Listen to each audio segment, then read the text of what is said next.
Hi, in this video we Start our Great Loop journey talk about the weather like old people. and kind of end up where we started.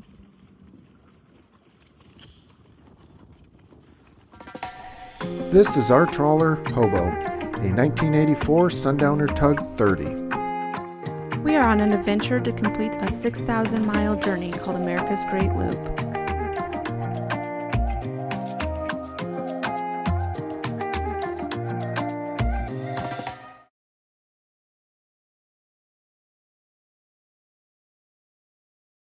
There's nothing left to it but to do it. AGLCA is America's Great Loop Cruiser Association. The white burgee means we're in the process of completing our first loop. We departed our home port around 9 a.m. We delayed our departure by one day due to a better weather window. Weather plays a big factor on the Great Lakes. As we were leaving, I wanted to set up a time lapse to kind of see our departure out of harbor. Once we left harbor, you'll see that the time lapse doesn't really translate well when there's any amount of wave action.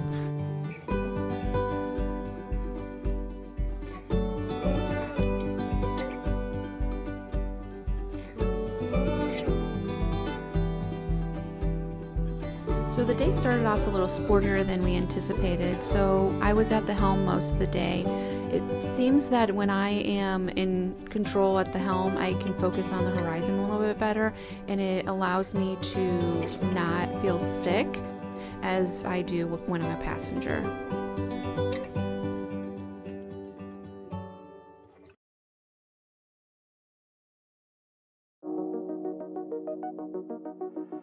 We knew our Great Loop schedule was going to need to be fluid, and this held true on day one.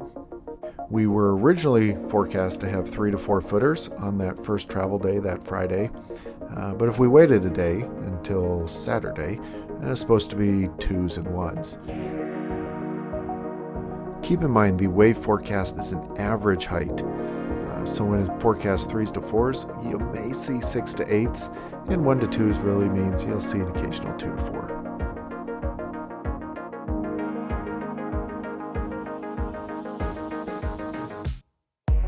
On this first day, we were heading to Chicago Harbor, and it was about 45 nautical miles for us, which ended up taking us around 7 hours.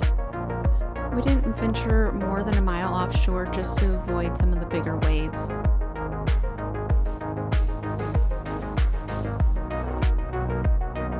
As the day progressed, and as we made it further south, the swell continued to diminish, and it ended up being a very comfortable ride towards the end of the day. We've seen many bald eagles on the inland rivers, but this is the first one that we've seen on the Great Lakes.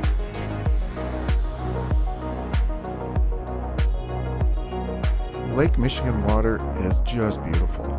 It's got a teal turquoise color and just a level of clarity that I don't think we were going to see when we hit the inland river, so I wanted to take a moment and just appreciate it here.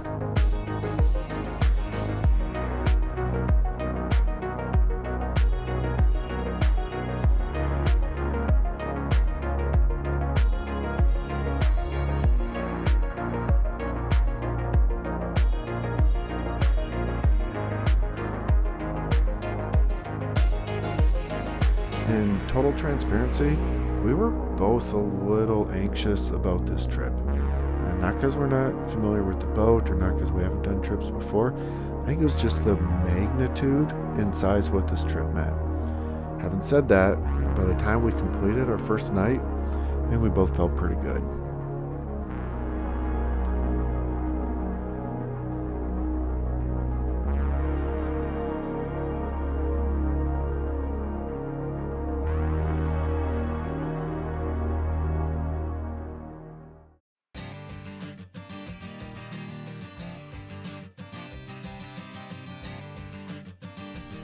Chicago, the Windy City.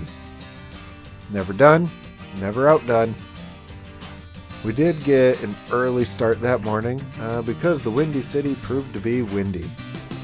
And our anchor alarm kept going off even though we weren't dragging.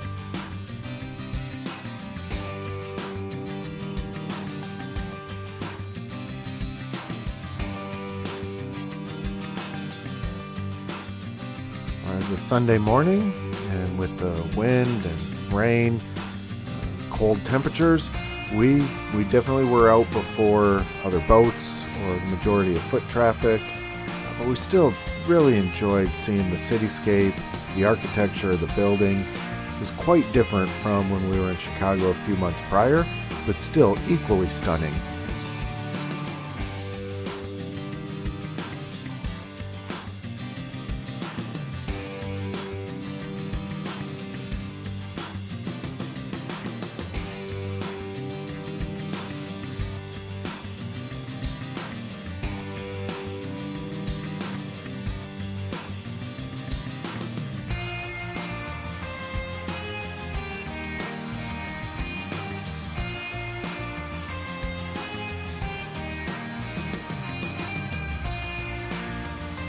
The Amtrak bridge was the only bridge that we needed to have lifted out of the 27 bridges in downtown Chicago. After the bridge, it quickly became more industrial canal than beautiful city.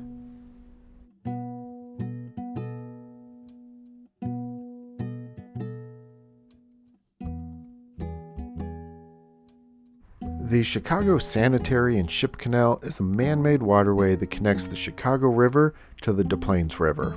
It reverses the flow of the Chicago River and was originally done to prevent sewage from flowing into Lake Michigan and instead sending it down to St. Louis. It is currently being considered for a new name to better reflect its current uses.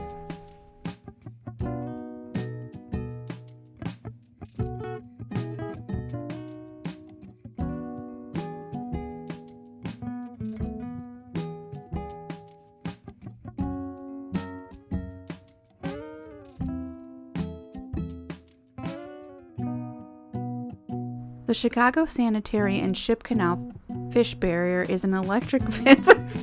Why can't I just say it? The Chicago Sanitary and Ship Canal Fish Barrier is an electric fence installed underwater to prevent invasive carp from moving between the Mississippi River Basin and the Great Lakes.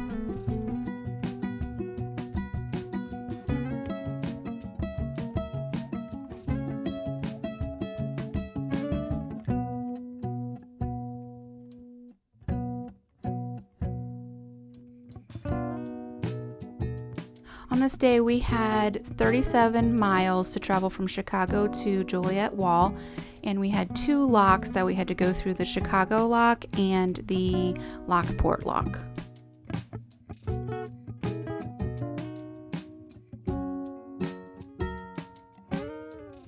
The Joliet City Free Dock, which is really a wall, is nice.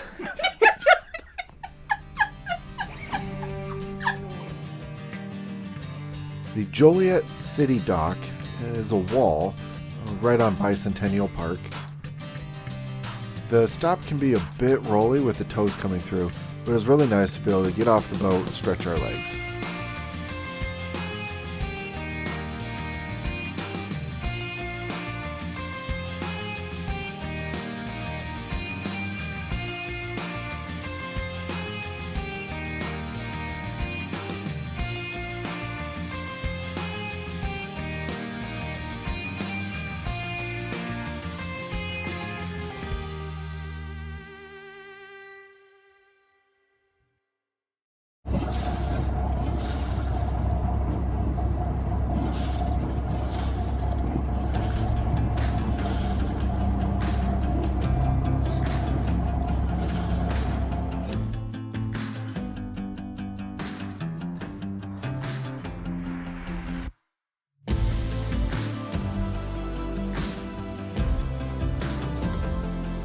Our third day started with Katie waking up around 6 so that she could call the lock and figure out what their schedule looked like for the day. And luckily for us, it was pretty open early on, so we were on the move by 7 and locked right through and had a good start to the morning.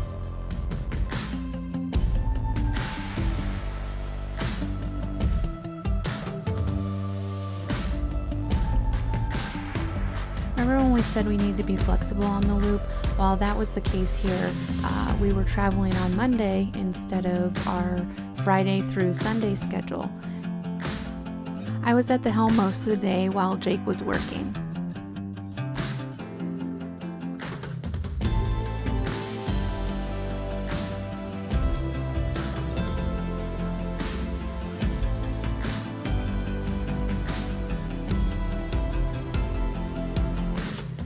We've done this section of the river once before, and this is kind of the return trip back to what was our prior home port of Ottawa, Illinois. This looks and feels like the Illinois River that we've grown accustomed to over the last 4 years. And it felt comfortable. You come across all kinds of boaters and boats when you're on the waterways, and some even have like 3 dogs.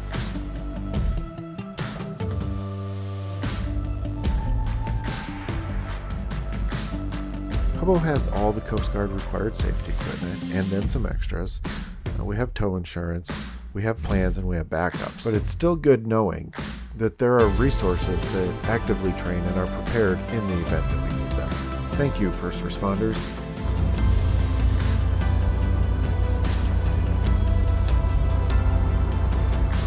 We traveled 42 miles and made it through 3 locks, and as we were pulling into the Ottawa Free Dock, we had a beautiful sunset.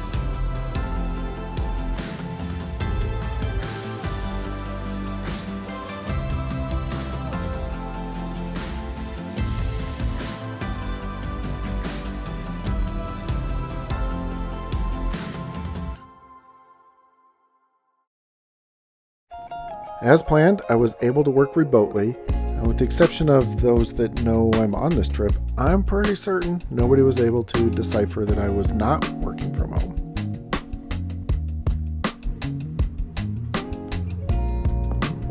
As previously mentioned, the Asian carp are an issue on the Illinois River, and so this is part of the mitigation process that we woke up to while we were staying on the Ottawa Free Dock.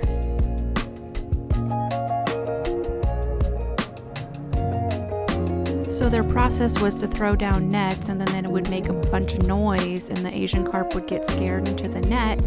We saw them every day at a different location.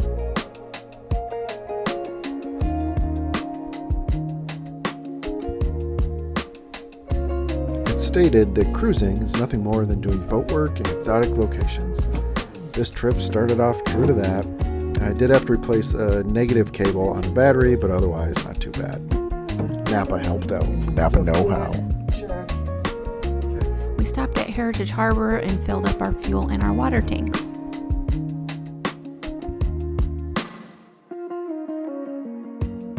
There was a cold front, including a freeze and a frost warning. So being we were already in the marina, we getting fuel and water, figured we might as well stay the night and use that shore power one more time.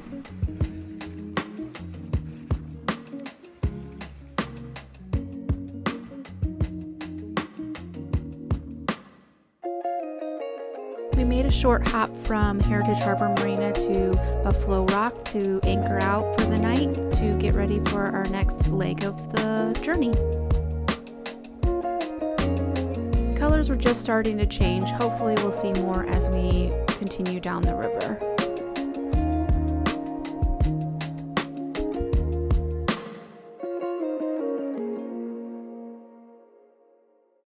So next week, if all goes well, We'll travel from Ottawa, Illinois to Alton, maybe? Mississippi River? That state? Maybe? So over the course of the weekend, we went 131 miles. We burned 22 gallons of diesel. Comes out to 5.95 miles per gallon, which is really good, really good in the boat world. And that includes idle time, waiting on locks, warming up, etc. Pretty happy.